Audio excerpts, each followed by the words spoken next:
The following message is transmitted at the request of the Massachusetts Emergency Management Agency, Agawam, Massachusetts.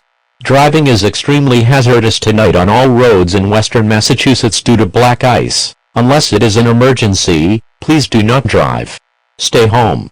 Stay safe. Driving in these areas may put your life in danger.